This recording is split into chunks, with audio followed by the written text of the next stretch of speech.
Bismillahirrahmanirrahim. Assalamualaikum warahmatullahi wabarakatuh. Alhamdulillah wassalatu wassalamu ala Rasulillah wa ala alihi wa sahbihi wa wala amma ba'd. Baiklah anak-anakku kelas 10. Pada kesempatan kali ini kita akan memasuki bab yang keempat, yaitu tentang membiasakan hidup berlandaskan hukum Islam atau sumber-sumber hukum Islam kalau di buku LKS kita. Mari kita mulai pembelajaran kita dengan baca ayat Al-Basmalah. Bismillahirrahmanirrahim. Perlu diketahui bahwa sesungguhnya Al-Quran merupakan sumber pertama dalam hukum Islam. Maka sebelum kita mengkiblat kepada hukum-hukum yang lain, yang pertama kali dijadikan patokan dalam hidup, dalam beragama, dan dalam setiap gerak-gerik kita, yaitu pada Al-Quran Al-Karim. Apa itu Al-Quran? Al-Quran secara bahasa itu artinya bacaan atau dibaca. Qara'a yaqra'u qira'atan wa qur'anan, itu dalamnya. Secara istilah, Al-Quran itu adalah kalamullah, perkataan Allah yang diturunkan dengan perantara malaikat Jibril alaihi salam kepada Nabi Muhammad sallallahu alaihi wasallam, semuanya dengan bahasa Arab dan memiliki nilai ibadah bagi siapa saja yang membaca Al-Quran tersebut.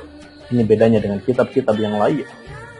Selanjutnya, Al-Quran itu bukan hanya memiliki satu nama Al-Quran saja. Ada nama Al-Quran itu disebut juga Al-Kitab, artinya kitab. Yang kedua yaitu Al-Furqan, artinya pembeda. Yang ketiga Az-Zikr, artinya pengingat. Yang keempat At-Tanzil, artinya yang diturunkan.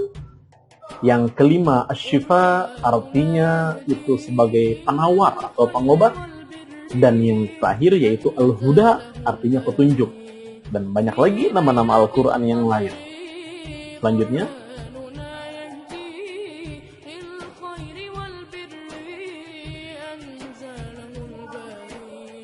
Al-Quran perlu diketahui bahwa sesungguhnya dia itu adalah merupakan mukjizat terbesar yang diterima oleh Nabi Muhammad SAW dari Allah Subhanahu wa Ta'ala.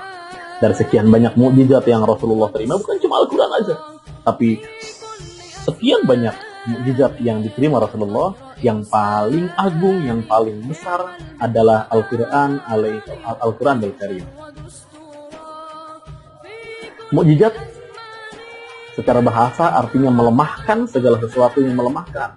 Pada saat itu kebetulan masyarakat Arab sangat senang sekali dalam menggali syair-syair.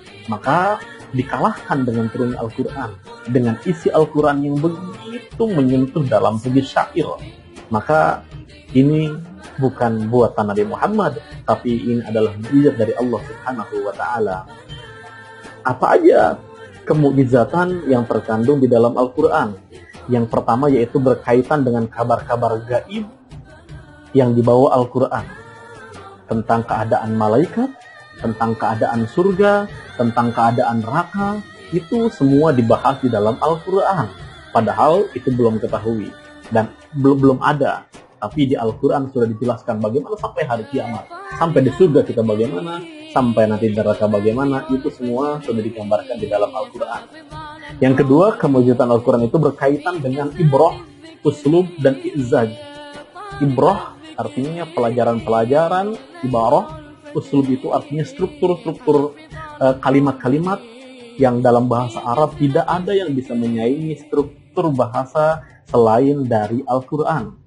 Yang ketiga, i'jaz atau kemukjizatan dalam Al-Quran berkaitan dengan aspek hukum dan reformasi.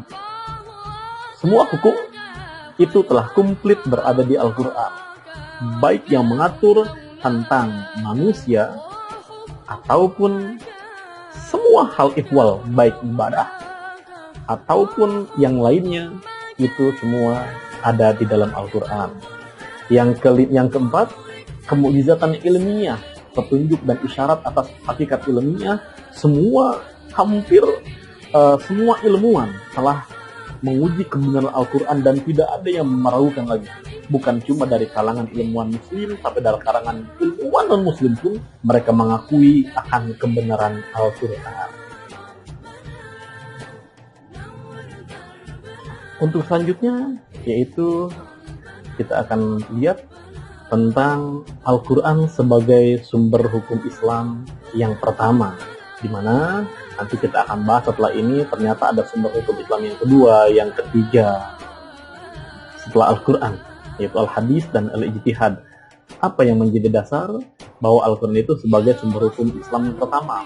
Secara validitas, Al-Quran sebagai sumber hukum Islam itu dapat dibuktikan bahwa Al-Quran diturunkan oleh Allah kepada Nabi Muhammad dengan jalan mutawatir.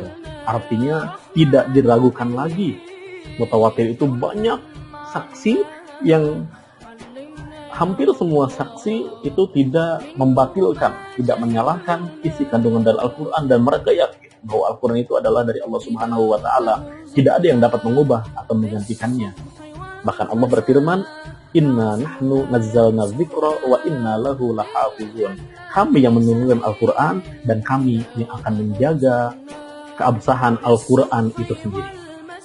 Yang kedua, adanya kesahihan penisbatan Al-Quran kepada Allah juga diperkuat oleh dalil rasio yang kuat.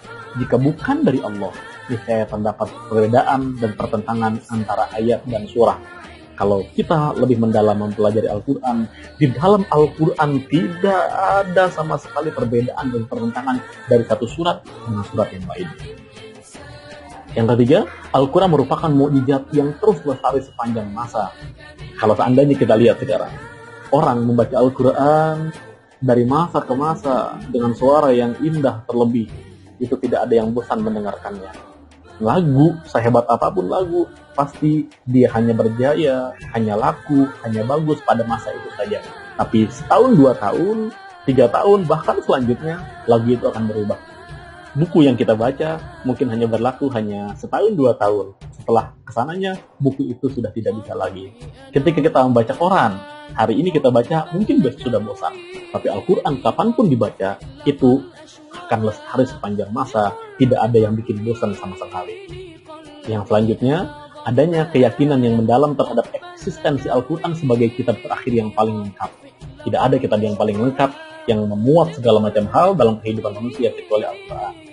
Selanjutnya, Al-Quran sebagai sumber hukum Islam yang pertama juga, bahwa kandungan isi Al-Quran sebagai hukum Islam itu ada bermacam-macam. Yang pertama, tentang hukum-hukum akidah, ketuhanan kita kepada Allah, ahkam al-i'tiqadiyah, ketauhidan kita kepada Allah Subhanahu wa Ta'ala.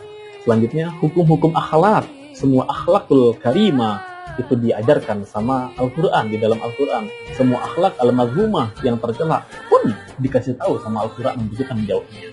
Yang yang ketiga, hukum amal, ahkam al-amaliyah, berkaitan dengan perbuatan mukallaf antar manusia dengan manusia, baik masalah jual beli, muamalah dengan keluarga, dengan teman, dengan sesama muslim, dengan non-muslim, semua diatur dalam Al-Quran itu sendiri.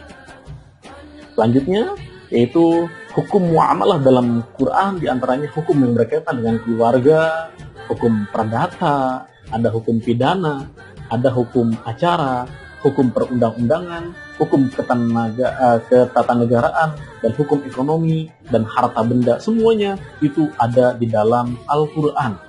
Al-Quran, kitab yang sangat komplit, yang luar biasa. Apa aja keistimewaan Al-Quran? Yang pertama, Al-Quran terpelihara dari tahrif atau perubahan dan tabdil, pergantian. Yang kedua, Al-Quran terjaga dari pertentangan, kontradiksi. Yang ketiga, Al-Quran mukjizat yang tidak seorang pun mampu untuk mendatangkan yang semisalnya. Sehebat apapun orang tidak akan bisa membuat semeci Al-Quran atau lebih. Yang keempat, Al-Quran mendatangkan ketenangan dan rahmat bagi siapa saja yang membacanya. Yang kelima, Al-Quran sebagai penawar atau obat hati dari penyakit syirik, nifak, dan yang lainnya.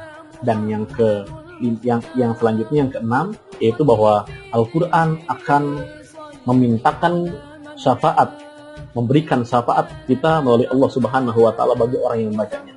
Intinya, dari pelajaran sini kita dapat memahami bahwa Al-Quran itu betapa agung, yang harus kita baca, harus kita dalami, kita amalkan dalam kehidupan sehari-hari. Karena Al-Quran merupakan sumber hukum Islam yang pertama, betul, sebelum sumber hukum Islam yang lainnya. Untuk itu, mari kita pembahasan ini pertama yaitu Al-Quran. Pada pertemuan yang akan datang nanti akan Bapak bahas masalah sumber hukum Islam yang kedua, hadis